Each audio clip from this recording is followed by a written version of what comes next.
A friend recently pointed out to me that I rarely talk about Scrum implicitly anymore.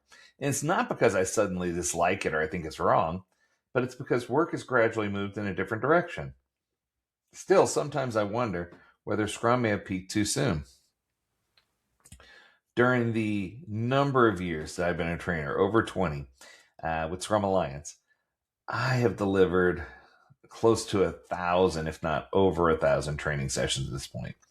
And one thing always stood out to me. The case studies that are used to explain the urgency of Scrum were often quite old. Think of the Kodak story, a company that missed the shift to digital photography. We also find people talking a lot about the VUCA world and why organizations needed to become more agile to survive. But looking back, the past decade didn't really feel like that VUCA for many organizations. Business was generally good, training budgets were high, Agile and Scrum were spreading rapidly, things were good. Yet in many places it felt more like a nice to have than a necessity.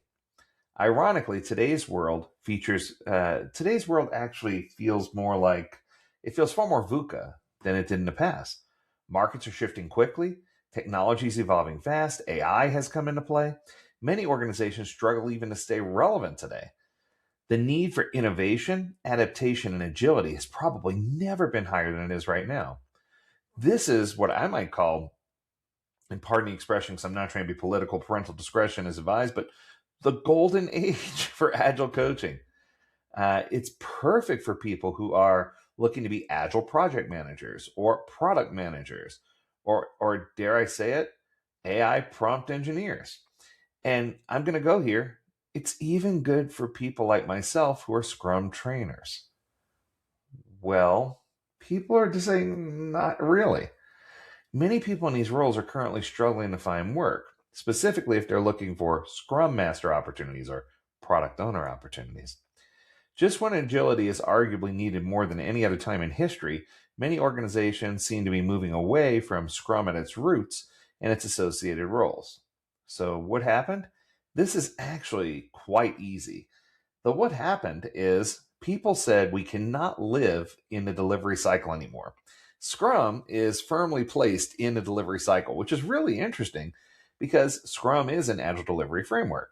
But when you start looking at product owners who need to be more involved in stakeholder engagement and early ideation, when you start looking at product owners that need to be more involved in the identification of personas or systems and more involved in the creation of the vision and strategy statements, when you start looking at Scrum Masters who need to be more involved in the ideation cycle and need to learn how to support product owners inside of the discovery cycle, when you start looking at team members who used to be just writing code who are now executing prompts to help them manage code, and they become quality managers, and they're focused on release management.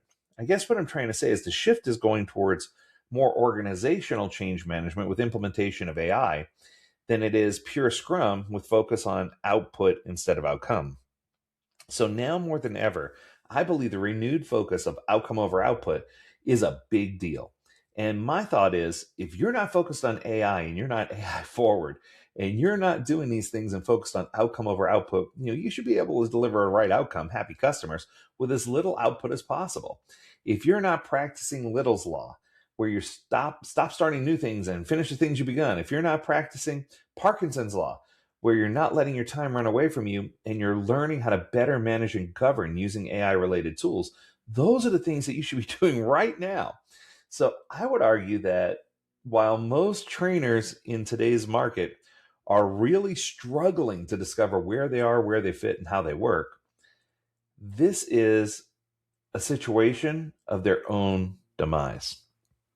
I'm not trying to make enemies here, but what I'm trying to say is if you could shift your focus, just like you're asking others to shift their focus, you could offer a differentiating product or service that people would love to take and something that people look forward to and get excited about. I just recently taught an AI for Scrum Masters and AI for Product Owners class last week. And what I can tell you is all of the students that attended that class left thrilled. Now, I will also openly admit that I stick exactly to the core material. I did not. But by deviating and creating an experience that was exciting, invigorating, and something that they could take away and use that day at work, that changed everything. And I think that as we ask others to change, we need to learn how to reinvent ourselves. So I'm going to go there. Scrum's not dead. Agile's not dead. Scrum didn't peak too soon. In fact, I'm going to argue it's more exciting now than ever. But if you're hung up on those traditional titles, if you're hung up on the traditional accountabilities, and you're not willing to be flexible, all I can say is be prepared to be left behind. That's going to do it for today. I hope you enjoyed this episode. If you have a topic you want us to discuss, learn more at AgileDad.com. We'd love to hear from you. And as always, we encourage you to stay healthy, stay well, and stay agile, my friends. Until next time, do take care.